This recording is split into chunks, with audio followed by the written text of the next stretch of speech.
Buenos días, bienvenidos a la sesión hospitalaria del día de hoy. En esta ocasión tenemos la charla titulada Pantallas de visualización de datos, un riesgo para nuestra salud, que nos la va a dar Árvalo Andrés Sanz, que ya es a un mes adjunto de Medicina del Trabajo. Así que nada, os dejo con él.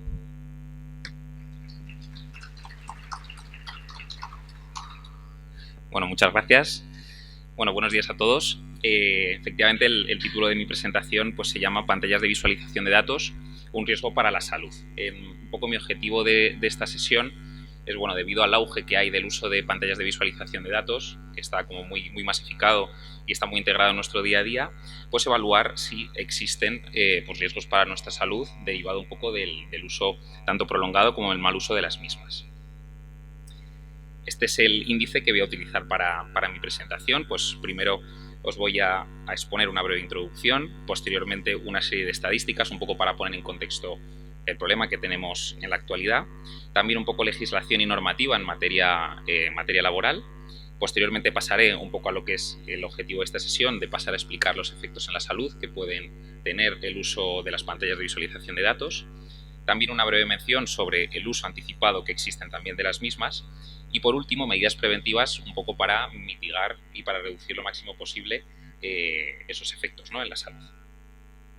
Entonces, bueno, comenzando primero con qué son las PVD, ¿no?, que son las pantallas de visualización de datos.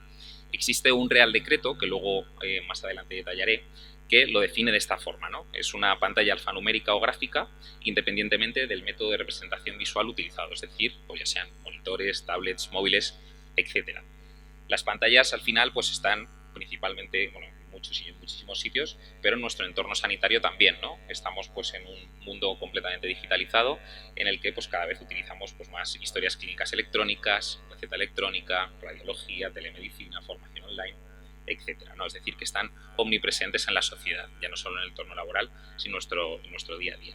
Entonces, en este contexto nos surge la pregunta de que si puede producirse efectos en la salud, ¿no? Para poner un poco en contexto esto, bueno, aquí he dejado unas noticias, que hay muchísimas, en el que, pues, por ejemplo, la primera, ¿no?, que el 78% de los españoles pasa más de 4 horas al frente de una pantalla y la mayoría prefiere el smartphone. Este es un informe más reciente del año 2019, en el que en España pasamos 11 horas al día frente a las pantallas. Entre el entorno laboral y nuestro día a día pasamos 11 horas. Para ponerlo en contexto, son 167 días al año que estamos enfrente de una pantalla, lo cual hace una barbaridad, ¿no? Y por último también esto ha incrementado debido a la pandemia, ¿no?, debido al COVID, en el que pues cada vez se teletrabajó más y se teletrabaja más, y de hecho en 2023 se superaron los 3 millones de trabajadores que utilizan teletrabajo en este país, que es un 19% más. Previamente al COVID únicamente teletrabajaban un 5% de los españoles, con lo cual ha aumentado muchísimo, ¿no?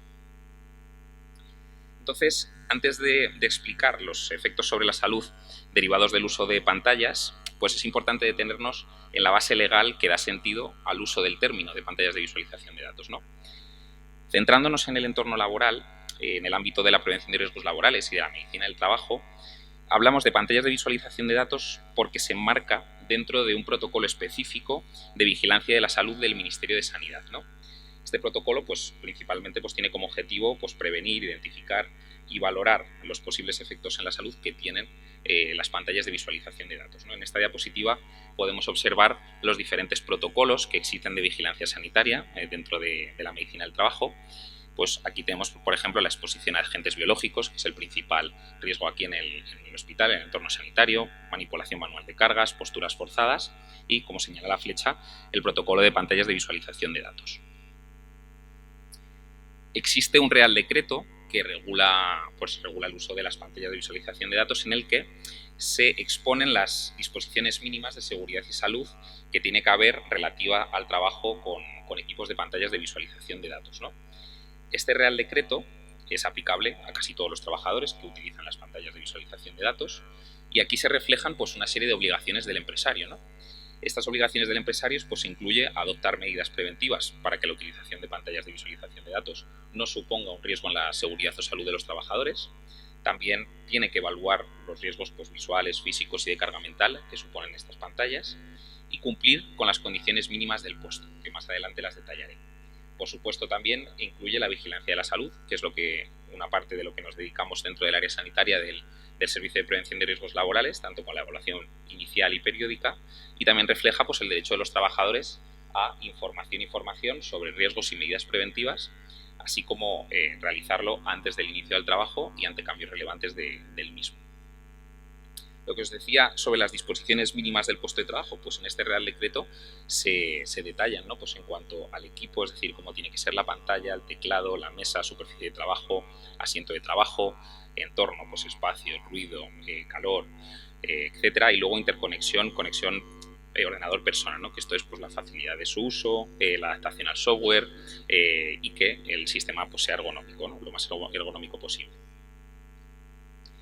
Está el Instituto Nacional de Seguridad y Salud en el Trabajo, pues que en este aspecto y en otros muchos pues nos ofrece una ayuda tanto a empresarios como a trabajadores, ¿no? Y nos elabora guías técnicas y notas técnicas de prevención respecto a muchos asuntos, pero respecto a este también, ¿no? Que nos ayudan pues además nos ofrecen pues, medidas preventivas para intentar reducir lo máximo posible los efectos que puedan producir las pantallas. Una breve mención por el tema del teletrabajo. Claro, pues al final, debido al auge de la pandemia, pues hubo que regularlo, porque en España no había, sí que había, pero no estaba muy bien desarrollado su marco legal. Entonces hubo que realizar una serie de normativas, que fueron dos principales, el Real Decreto Ley 28/2020 y la Ley 10/2021 de trabajo a distancia. Y aquí, pues principalmente un poco lo que se regulaba también, pues la obligación empresarial de proteger también a los teletrabajadores, aquellos que teletrabajaban, y también pues garantizarles de medios adecuados para el domicilio, es decir, pues pantallas, mobiliario ergonómico, etc. Y ahora ya pasando un poco al objetivo principal de la sesión, pues es evaluar los posibles efectos que se pueden producir derivados del uso de las pantallas de visualización de datos. Aquí voy a hablar ya de pantallas, ya no solo de pantallas de visualización de datos, en el sentido porque ya no solo se produce esto en el entorno laboral, sino en nuestro día a día, ¿no? Vamos a ver un poco qué efectos puede producir el uso de pantallas en general en nuestro día a día. Entre ellos se incluyen principalmente pues, trastornos musculoesqueléticos, efectos oculares, también efectos sobre el sueño, impacto en la salud mental y así como otros efectos. Comenzando primero por trastornos musculoesqueléticos, bueno, pues de modo general, pues principalmente pues se puede producir cervicalgia, ¿no? Pues las posturas forzadas que tenemos cuando estamos sentados enfrente de las pantallas de visualización de datos, pues nos puede producir rigidez y dolor en la musculatura paravertebral cervical, que eso es bastante habitual, ¿no? Después dorsalgia, dolor en la parte dorsal de la columna vertebral, tendinopatías de hombro por mala colocación de los miembros superiores, lumbalgia también muy habitual, sobre todo con las malas posturas en la silla de trabajo, y lesiones en extremidades superiores, pues se han descrito casos pues, de epicondilitis, también muy habitual el síndrome del túnel carpiano, cuando utilizamos de una manera incorrecta pues, el teclado, el ratón, pues no puede producir neuropatías, ¿no? De este tipo. Esto me parece muy curioso, que lo quería reflejar en la sesión, que cada vez hay más artículos de este síndrome, ¿no? Del text neck syndrome, que esto es, pues al final, pues típica postura que vemos por la calle en muchas personas, que al final el cuello pues lo hiperextendemos, estamos en una postura forzadísima mientras estamos escribiendo en el móvil principalmente. Y me pareció curioso y además hay cada vez más evidencia sobre este síndrome, ¿no? Es el síndrome del cuello del texto. Ante esto, pues tenemos muchísima evidencia. Aquí he reflejado en esta diapositiva pues algunos artículos, que además son muy recientes, de los últimos 5 años, que bueno, por no extenderme mucho, pues principalmente, pues por ejemplo, el primero era una revisión sistemática en el que se veía que había muchísima prevalencia de trastornos musculoesqueléticos, principalmente en la zona lumbar, en el cuello, espalda alta y hombros. Pero es verdad que principalmente era pues, lumbalgia y cervicalgia. En el resto de estudios, pues un poco se reproducía lo mismo. Sí que mencionar el último artículo, que en este sí que se utilizaba como una evaluación ergonómica pues que está bastante extendida y válida internacionalmente, que es el método ROSA, y que también, porque al final los otros estudios eran más síntomas de forma subjetiva y aquí se evaluaba de una forma más objetiva, en el que pues, se veía que efectivamente los trabajadores tenían trastornos musculoesqueléticos y principalmente siendo el dolor lumbar el más frecuente. Otros factores ergonómicos de riesgo asociados al uso de pantallas de visualización de datos pues se derivan de las posturas mantenidas estáticas prolongadas. ¿Esto qué es? Pues estar mucho tiempo sentado, ¿no? Esto aumenta fatiga muscular, aumenta estrés articular, aumenta la sobrecarga de la columna y los músculos de soporte y, por supuesto, pues mayor riesgo de dolor cervical y lumbar crónico. En este estudio de la Journal of Applied Physiology pues se evaluaba a diferentes trabajadores que estaban en una sedestación prolongada sin moverse y se vio que el flujo sanguíneo en las arterias femorales hipoplitea pues descendía mucho. Esto lo que hacía era aumentar el estrés oxidativo, reducía el óxido nítrico, que al final es un protector vascular, es decir, es un vasodilatador, y esto aumentaba la inflamación, con lo cual se vio que era un entorno ideal para el desarrollo de aterosclerosis. Otros factores ergonómicos, pues posturas forzadas, una altura y distancia inadecuadas de la pantalla, también dependía según el número y el tamaño de las pantallas, y movimientos repetitivos de cuello y de las extremidades superiores. Bueno, este artículo ya es de hace tiempo, pero bueno, me pareció que era pues importante reseñarlo, ¿no? El coste que nos cuesta a todos debido a la incapacidad temporal los trastornos musculoesqueléticos. Esto es lógicamente de todos los trastornos musculoesqueléticos, no solo de las pantallas de visualización de datos, pero para que pues veamos la importancia que tiene esto, ¿no?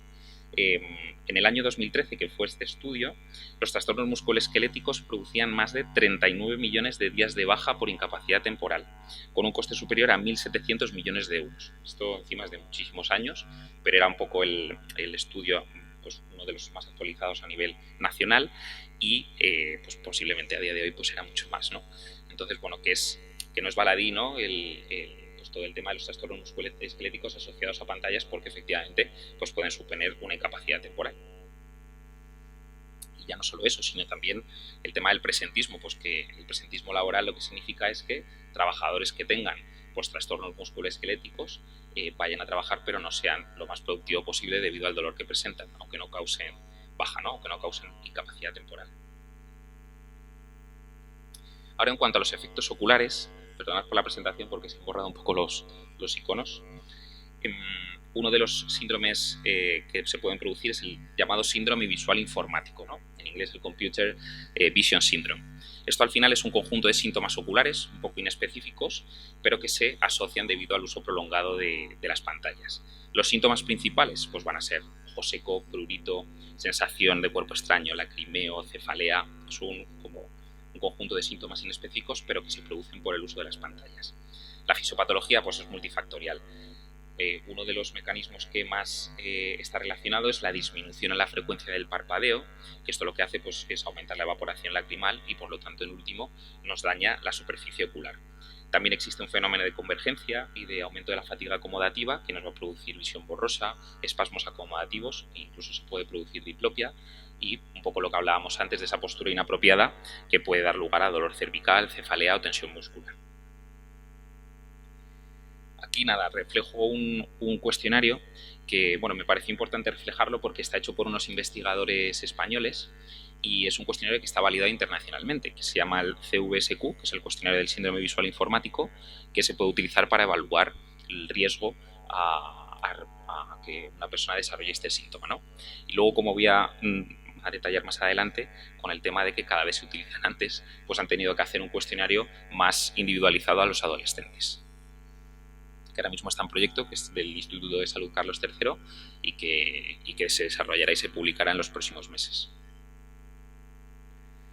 Otro efecto sobre la salud, el ojo seco, la queraconjuntivitis seca.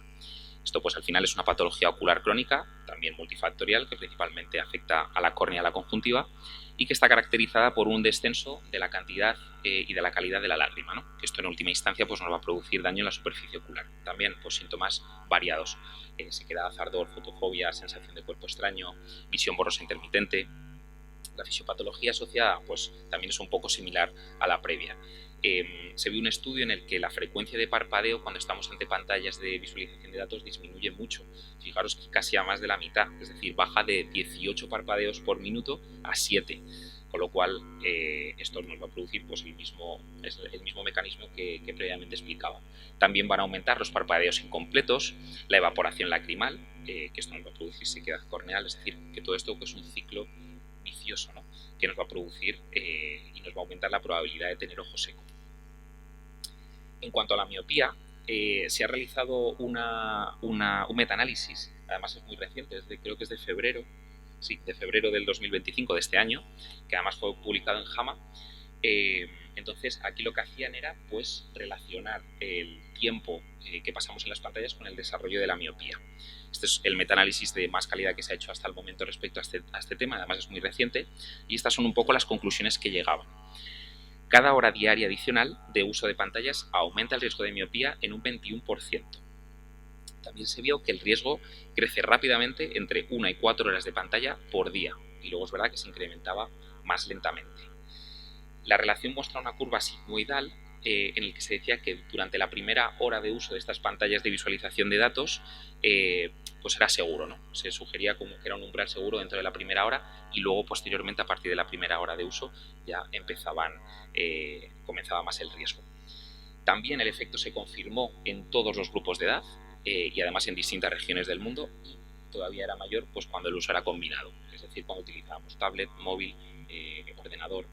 Entonces, bueno, esta fue una revisión que ha sido bastante significativa y bastante popular, porque es verdad que ya había estudios previamente, pero bueno, este al final ha sido el de más calidad y el de más evidencia científica, y además es muy reciente.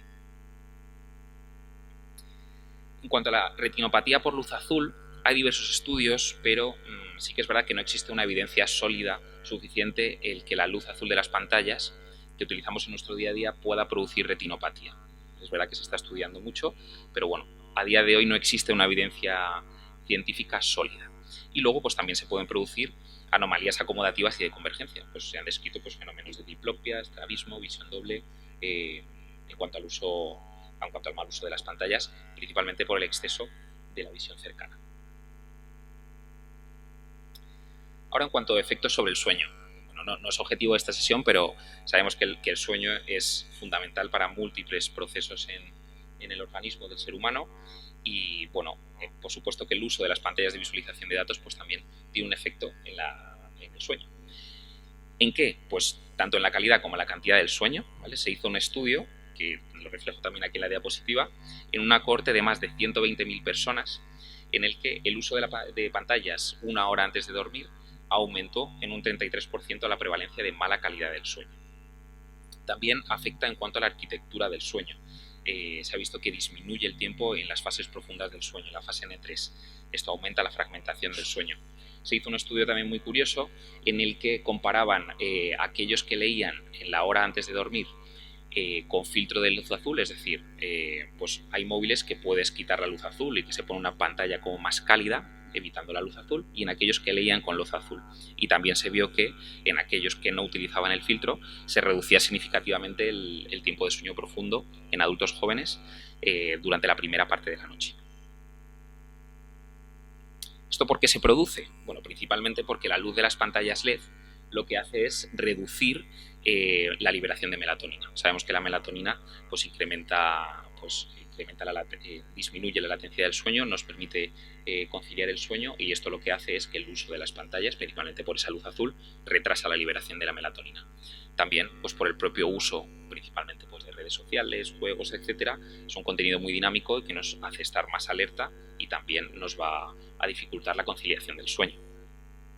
También se vio en un estudio que existe cierta variabilidad por edad. Es un poco más, todo esto del tema del sueño afecta más a los adolescentes. Primero porque lo usan más, y después porque se ha visto que tiene una mayor sensibilidad a la luz azul ligeramente los adolescentes que personas más mayores, y pues entre esto y que lo utilizan más, pues va a ser muy disruptor para su calidad del sueño. En cuanto a impacto a la salud mental, también muchísima evidencia respecto a este tema, pues el tiempo de pantalla pues se va a asociar a más síntomas de estrés, síntomas depresivos y síntomas ansiosos. Se ha visto en estudios que adolescentes que pasan más de 4 horas al día frente a pantallas presentan hasta entre un 50 y un 88% más de síntomas depresivos y ansiosos que en aquellos que utilizan menos de 2 horas. También, por supuesto, va a afectar a la fatiga cognitiva y a la reducción de la concentración, y hay un término que ya lleva unos años, que se llama tecnoestrés, que es el estrés derivado del uso de la tecnología. Y esto está completamente ligado al agotamiento emocional tanto en entornos laborales como en entornos académicos. También, por supuesto, ansiedad social y autoestima. Esto está principalmente derivado del uso de las redes sociales. Principalmente la exposición a vidas ajenas hace que mucha gente se compare con ellos y, por supuesto, que va a afectar a la autoestima. Adicción a la dopamina digital. Al final, las redes sociales explotan un poco el sistema de recompensas cerebrales, y ese engagement frecuente que existe va a alterar las rutas dopaminérgicas y literalmente favorece conductas adictivas, tanto de las pantallas.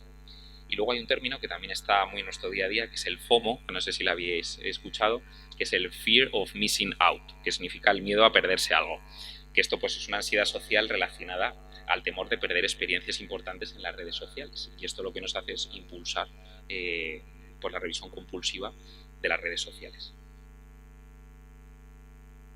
Otros efectos, por supuesto, mientras estamos con pantallas de visualización de datos, no vamos a estar activos físicamente, con lo cual esto va a aumentar el sedentarismo, va a aumentar el riesgo cardiovascular y también puede existir un poco, como comentaba antes, dependencia tecnológica y efectos psicosociales. Principalmente en contextos laborales, realizar todo vía pantalla puede reducir el contacto humano y esto puede afectar al clima laboral y que la comunicación no sea tan efectiva como quisiéramos. Una breve mención respecto al uso anticipado de las pantallas de visualización de datos. Cada vez se utilizan antes y muchísimo tiempo, tanto en niños como en adolescentes.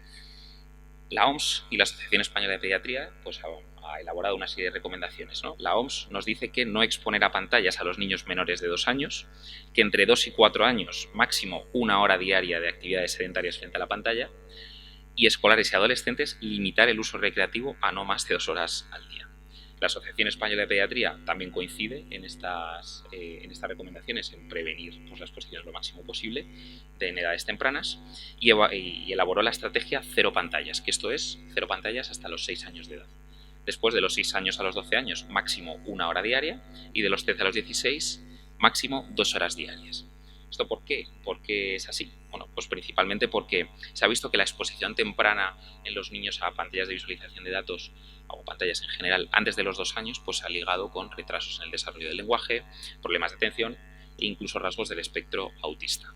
¿La realidad cuál es? Que casi el 80% de los niños y los adolescentes no cumple con estas recomendaciones respecto al uso de las pantallas. Con lo cual, ante este escenario, ¿qué podemos hacer, no? Sobre todo, la principal estrategia, la principal medida para evitar que se produzcan estos efectos en la salud, o por lo menos para mitigarlos, es la prevención, que a eso nos dedicamos desde el Servicio de Prevención de Riesgos Laborales.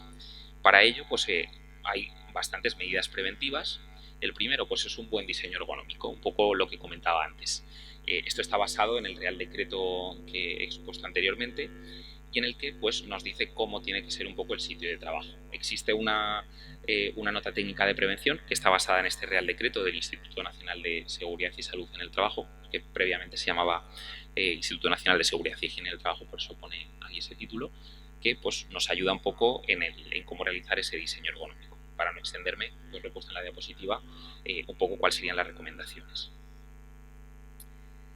También se ha visto que la formación ergonómica y ejercicios posturales van a reducir significativamente el dolor cervical y, por supuesto, también van a mejorar la postura. Este es un estudio del año 2023 en el que se demostró que el entrenamiento ergonómico combinado también con ejercicios terapéuticos va a disminuir dolor cervical, dolor lumbar y mejora de la postura. En cuanto a pausas activas y movimientos, esto es lo que nos dice el Real Decreto, ¿no? Además, lo he puesto textual.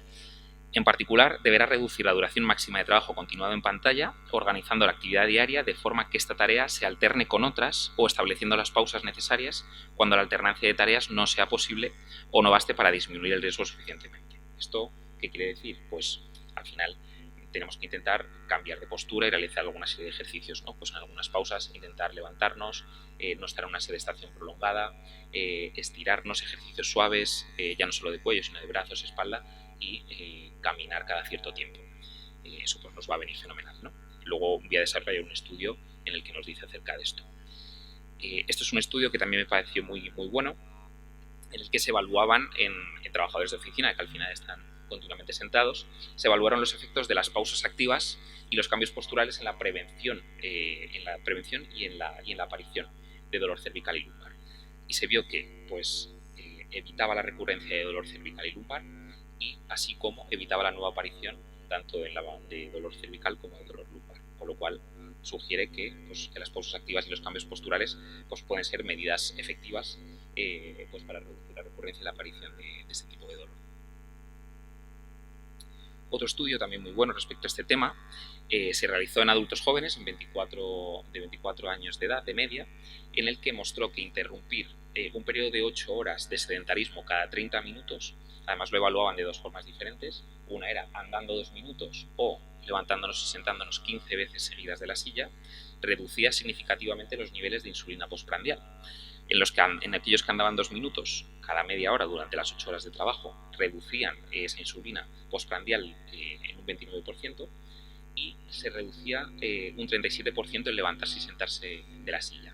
Principalmente esto fue un mayor porcentaje principalmente pues, por la estimulación gracias al ejercicio de fuerza, principalmente en miembros inferiores al sentarnos y al levantarnos de la silla.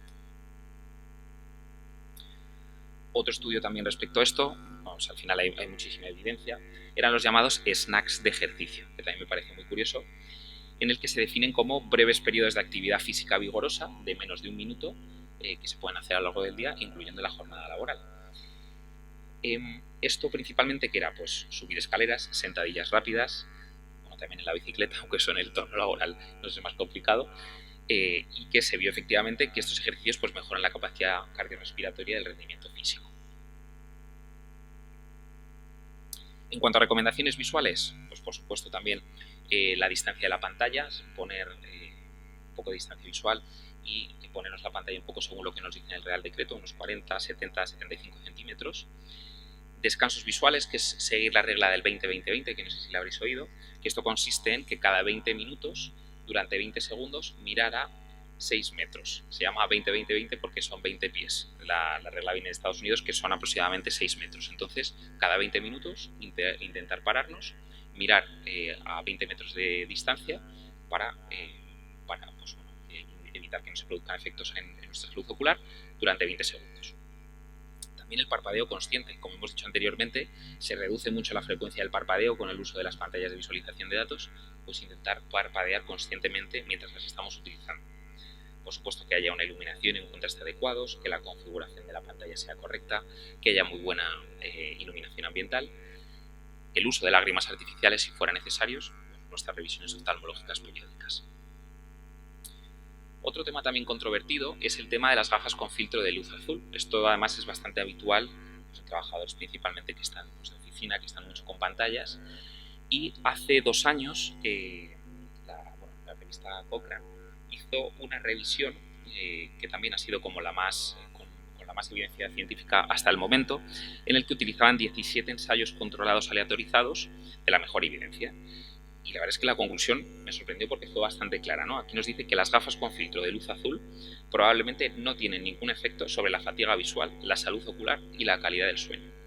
Entonces, bueno, me pareció también muy curioso y importante ponerlo porque la conclusión era bastante clara respecto a este tema.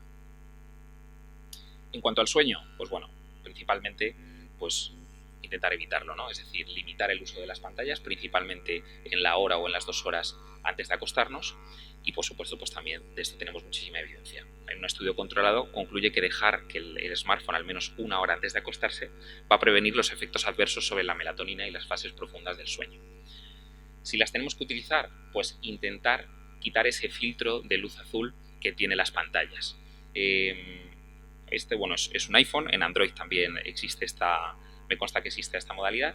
En iPhone se llama Night Shift, que lo que hace es que nos quita completamente la luz azul de las pantallas y pues se convierte como una luz totalmente cálida, muy amarilla, que lo que hace es que no afecte tanto a la liberación de la melatonina. Esto ya está en cualquier móvil, entonces bueno, por si no lo sabíais, pues es una medida que parece una tontería, pero utilizar el móvil todos los días antes de acostarnos pues nos puede afectar mucho y esto puede hacer mucho por nuestra salud del sueño. Y por supuesto la actividad previa al sueño, ¿no? Pues es decir, leer en papel, pues algunas rutinas de relajación para introducirnos poco a poco en esa conciliación del sueño.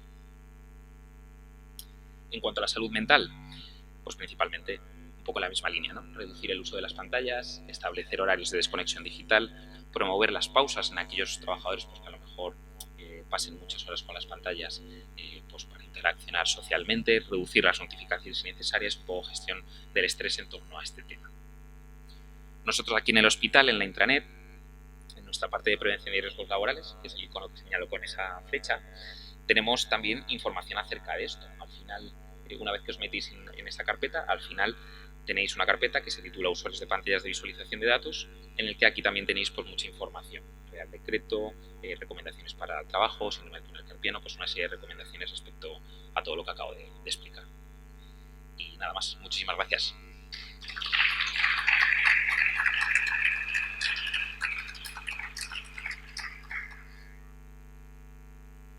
No sé si tenéis alguna pregunta.